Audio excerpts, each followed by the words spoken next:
Okay, welcome to ECOT Poem Talk. Today is May 30th, 2014, and today we're looking at a poem by Maya Angelou. Now, Maya Angelou recently passed away. She died just a few days ago. Miles, are you familiar with Maya Angelou? Have you ever heard of this poet before?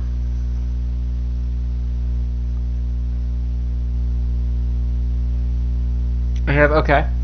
Yeah, she's relatively famous. She's always on TV. I know Oprah would have her on quite a bit. President Obama gave her an award a few years ago, so she's relatively well known. There's a really funny skit on SNL where Maya Rudolph does an impression of her, but I couldn't find the video for it, so we don't get to watch that. You have to go to YouTube and look at that after we hear this. It's kind of funny, but Maya Angelou, she was born in 1928 and she died in 2014. So how old was she? How old did she live till?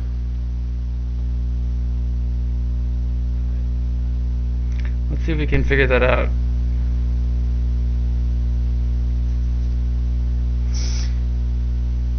She was born in 1928 and lived till 2014.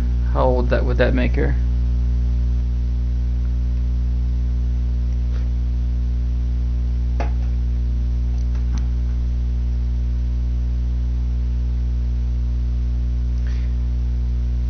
And I'll save you the math. She was 86 years old. 86 years old. Here are some images of Maya Angelou.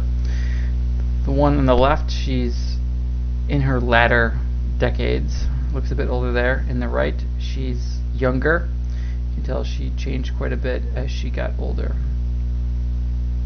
She was born in Missouri in 1928, and her main occupation was as both an author and a poet.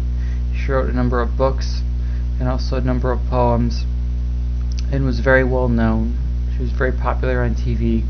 A lot of presidents and talk show hosts would have her on to read a commemorative poem for those moments when poetry seems to be on TV. Maya Angelou would be a common feature. But today we're looking at a poem that she wrote called Caged Bird. So that's the title, Caged Bird. And without knowing anything else about this poem, what do you think that title suggests? Do you have any early predictions or ideas about a poem that will be called Caged Bird? What do you think this poem might be about?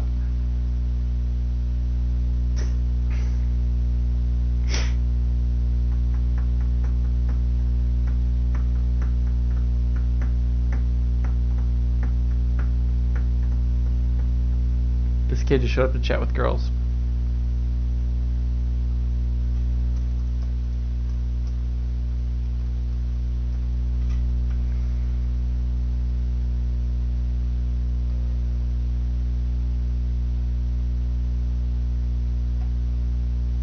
Okay, cool. Yeah, good idea. So I think it will be about a bird in a cage as a pet.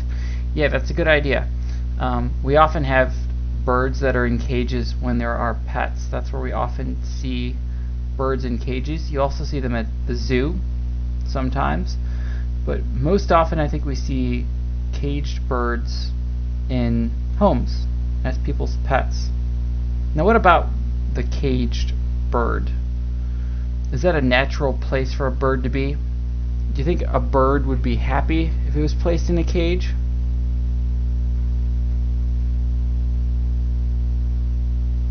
No. Yes, I agree. I think a caged bird is probably not going to be very happy. And when this poet uses a caged bird for the title, she might be referring to maybe being trapped, being captured, wanting to be free. So those are some of the early ideas that I have when I see a title like Caged Bird. So let's share some images here. These are two images I found to kind of get your brain thinking. The one on the left obviously is the caged bird, and the one on the right is a bird escaping. So we'll see when we read this poem if these images connect at all to what this poem is about. But we'll read the poem now. Now the poem is on 3 slides, so it's relatively lengthy. And what we'll do is I'll read it, and you can tell me what you think, and then maybe you can read it, and you can tell me what you think, and then we'll listen to these 2 audio recordings I have of 2 people reading it as well. So we'll just try to crack the poem. We'll try to figure out what she's working towards. We'll say if we like it, if we don't like it. We'll poke holes at it, see what's wrong with it, and we'll say what we like about it. So we'll get started. Okay, I'll read this and you can tell me what you think. So on this first reading, let's just try to summarize it in a few sentences what it's about. Okay, so it's 3 slides and I'll start now. Caged Bird by Maya Angelou. A free bird leaps on the back of the wind and floats downstream till the current ends, and dips his wing in the orange sun rays, and dares to claim the sky. But a bird that stalks down his narrow cage can seldom see through his bars of rage. His wings are clipped and his feet are tied, so he opens his throat to sing. The caged bird sings with a fearful trill of things unknown, but longed for still, and his tune is heard on the distant hill, for the caged bird sings of freedom. The free bird thinks of another breeze, and the trade winds soft through the sighing trees, and the fat worms waiting on a dawn bright lawn, and he names the sky his own. But a caged bird stands on the grave of dreams, his shadow shouts on a nightmare scream. His wings are clipped and his feet are tied, so he opens his throat to sing.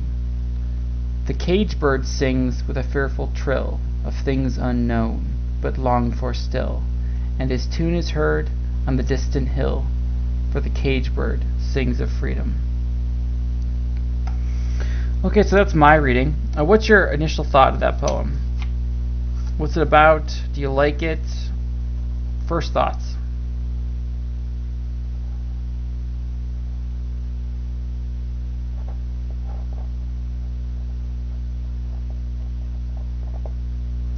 Like pulling teeth.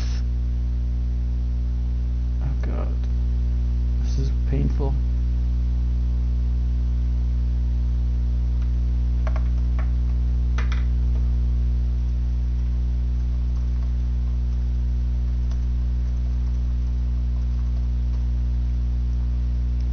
Yeah, you can use your mic if you want, just let me know. There are no wrong answers with this. Okay, cool. So you like the poem. That's a good sign. One thing in the poem sounds like the bird sings or something. Okay, yeah, there is a part in here where the bird is singing. I'm finding 2 birds in this. What 2 birds are you reading about? There's one bird who is free and one bird that is caged. So she talks about the free bird and what that bird does, and then she compares that bird to the caged bird, and she kind of directly compares them. She talks about the differences in the way they live. So what are some of the differences you kind of see with these 2 birds? She says that the free bird leaps on the back of the wind and floats downstream. What about the caged bird? What does it do in the day?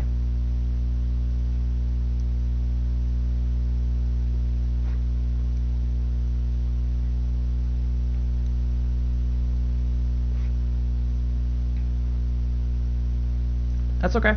Let me show you here. So, the other bird, it stalks down his narrow cage, and he can never see through his bars of rage.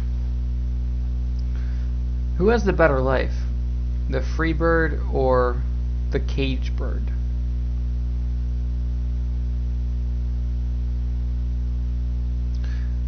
The free bird. Okay, I agree. So it looks like this poem is about 2 birds, and it's comparing their existences, and she's talking about the way they see their life. It's a very, very different life. The caged bird is always trapped in that cage, and it's a very sad image of this caged bird being trapped and stuck. So that's the first reading. Do you want to read the poem? You can let me know know what you think.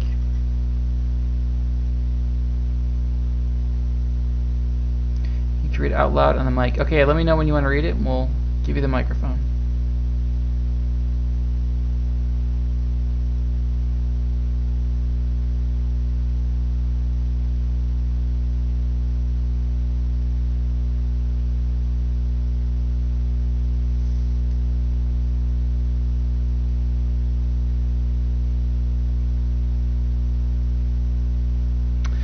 So while you're getting ready, I'll kind of just talk about the poem and what we'll be looking for next time. Maybe this time we can talk about some of the imagery and the experiences, try to get a better idea of these two birds' lives. Okay, go ahead.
Awesome, thank you, that was great.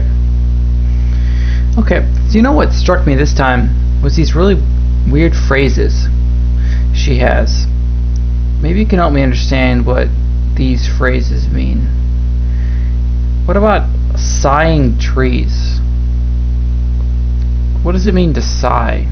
If you sigh, what does that sound like?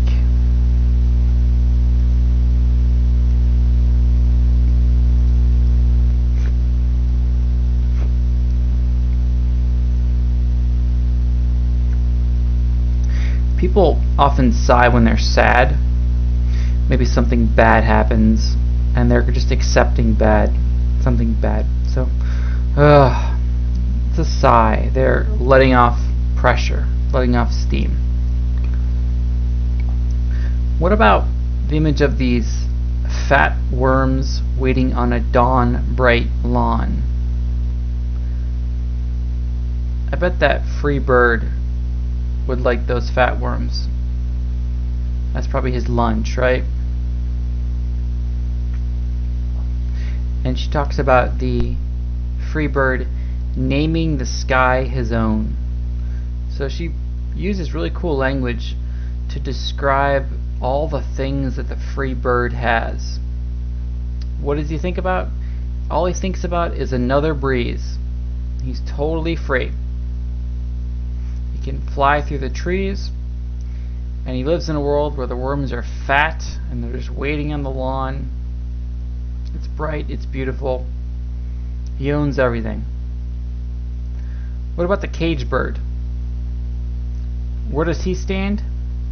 She says the cage bird stands on the grave of dreams, and his shadow shouts on a nightmare scream.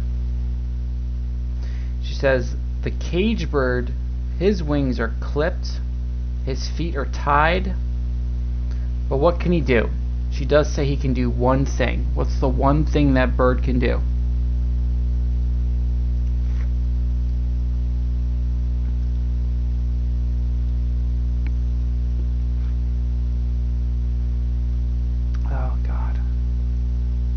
the feet are tied, so they're tied probably with strings. The bird's restrained. He can't even move in the cage. That's how. Yeah, he's tied. So all that stuff's happening to the poor bird, but what can he do? What does she say in that last line? What's the one thing he can do?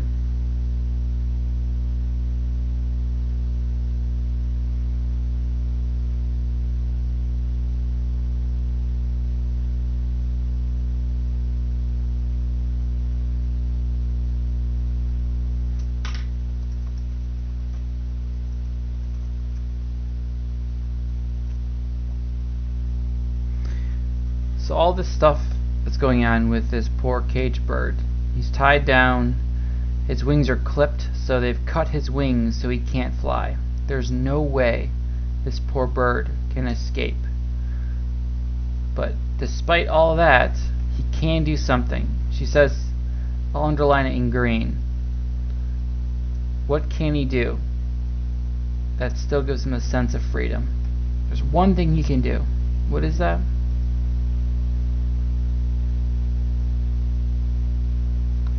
Yes, exactly. He can sing. That's the one thing he can do. He can sing. And she says that the cage bird sings with a fearful trill, and a trill is kind of like a vibration. So this bird can scream as loud as he wants to. And it's so loud that the tune is heard on the distant hill, because the cage bird sings of freedom.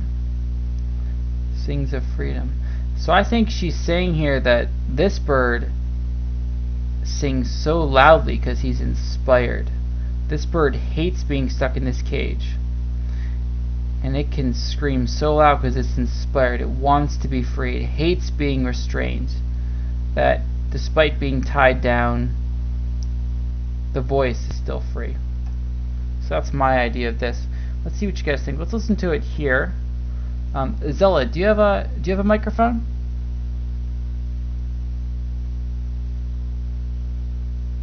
You do. Okay. Would you want to maybe read the poem? Let me know if you'd like to. Okay. Great. Let me know when you're ready, and I'll go back to the slide here. I'll get some of my scribbles out of the way. Let me know when you're all set.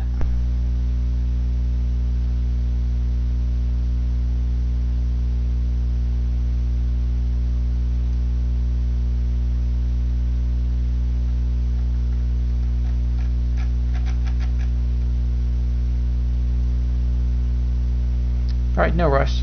Let's maybe listen to a recording while you're getting ready. I'll pick the quicker one.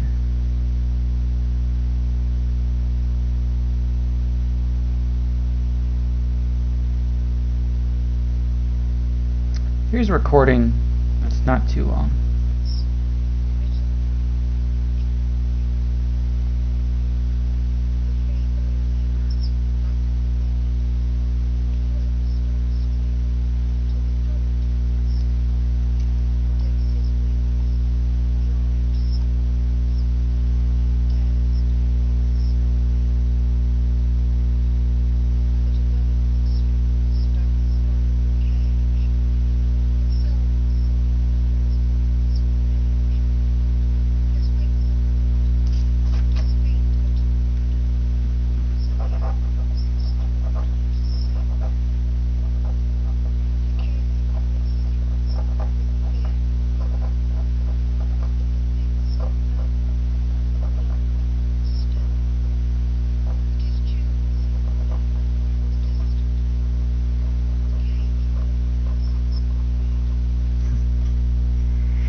Okay, well there's another reading. I like Miles reading more. Okay, let's listen to Zella read it. I bet she'll do a better job than that lady. Whenever you're ready, let me know.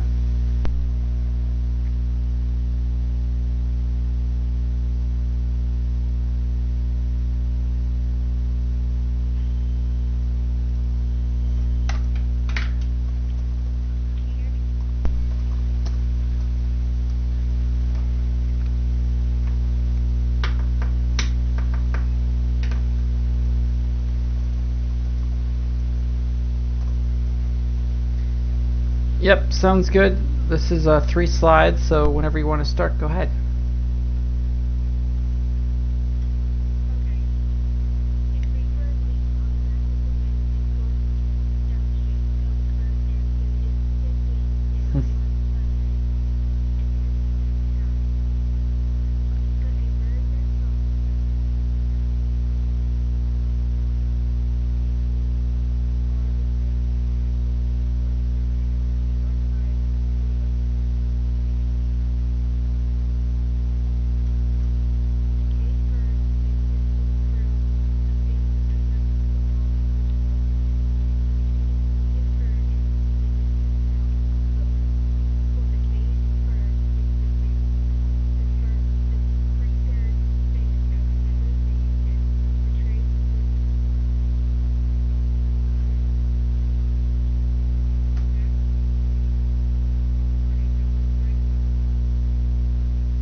Awesome, thank you.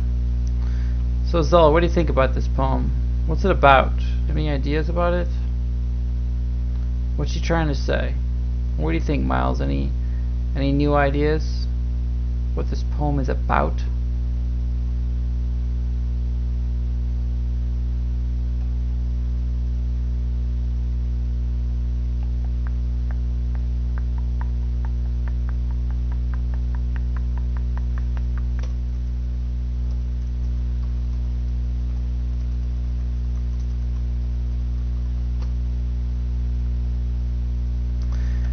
Why do you think Maya Angelou wrote this poem? What was her goal in sitting down to write this?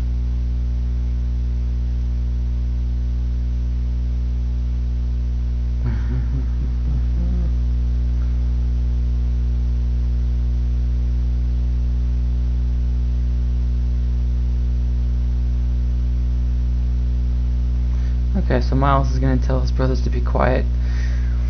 Not sure, Zella, if you can still hear me, but what do you think the goal of this poem was?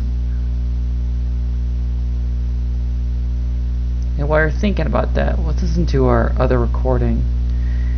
And let's think about the goal of this poem.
There's a different reading. It's an interesting take on it.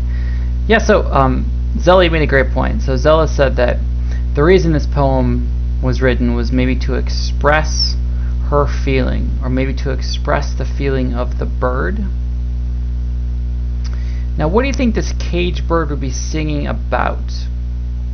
What might that cage bird be saying?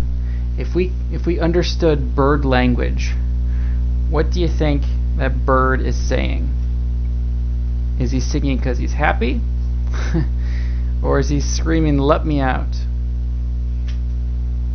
Okay, Zella, I like that. Yeah, so he's screaming freedom, let me out. Yeah, so she does say the bird sings of freedom. So the cage bird wants to be like that free bird. The free bird has all those great things we talked about. So the free bird, right, all he thinks about is another breeze. He's got the winds blowing him through the trees. He's got a bunch of worms on the lawn. He names the sky his own. So the world is all his. He owns all of it. But that poor cage bird, all he can do is sing. So you think that's what she's trying to do? She's trying to talk about this cage bird? If that's the case, then is this a happy poem? Is this a sad poem? What type of emotion do you think we should feel reading this?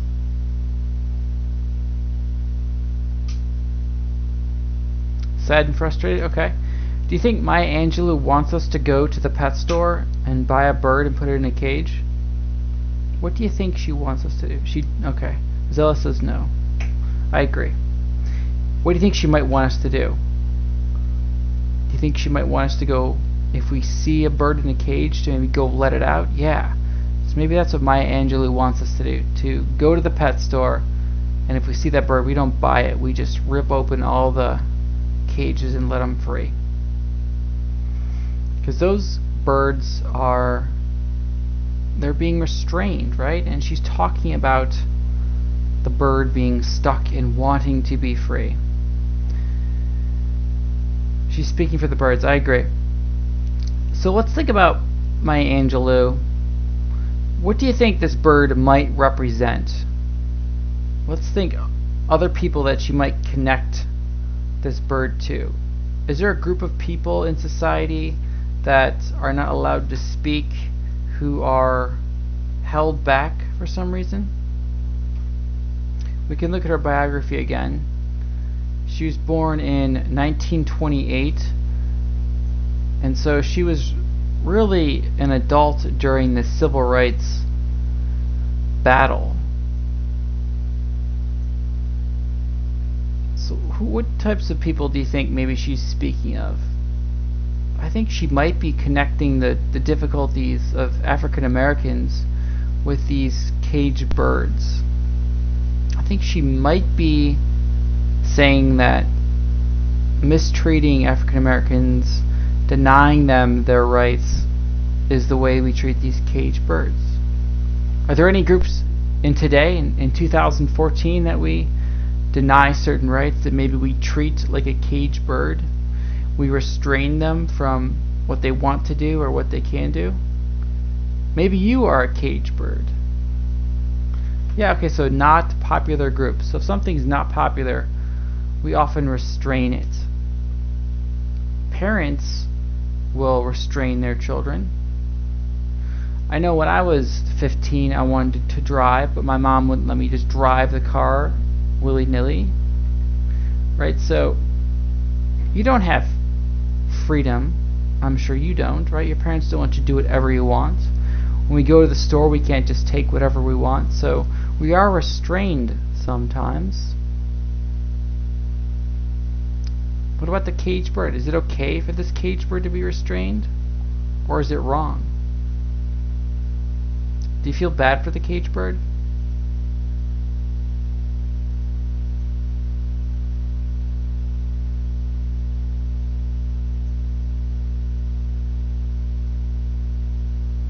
It certainly has a rough experience, doesn't it?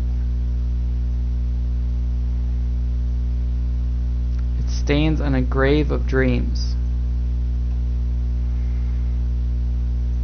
Okay, so I think we've kind of looked at this poem pretty deeply. Any last thoughts about this poem before we kind of close our session. What do you think, Zella? Is it an effective poem? What do you think? What are your last thoughts on this?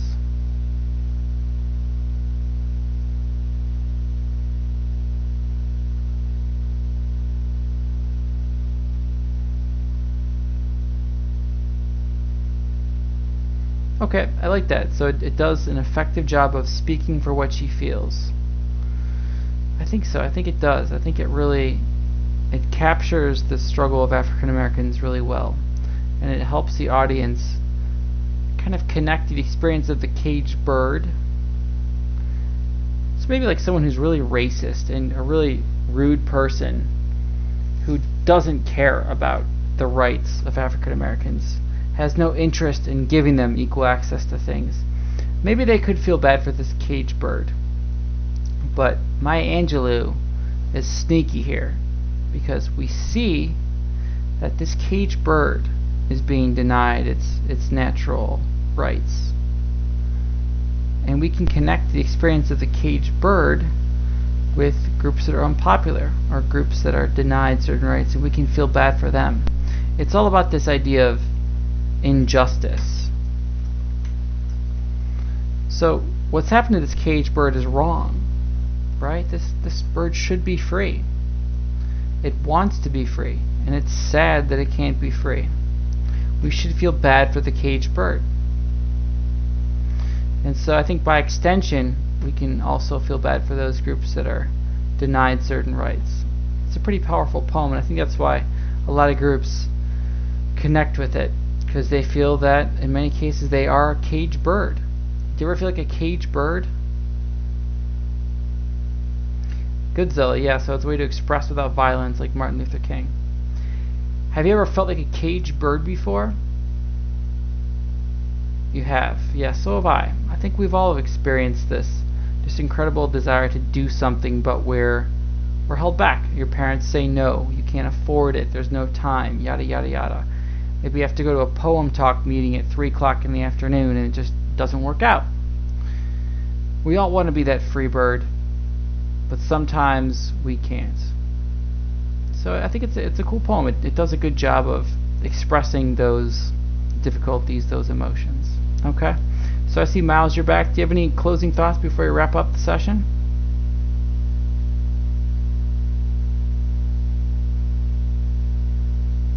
Okay, cool. I'm glad.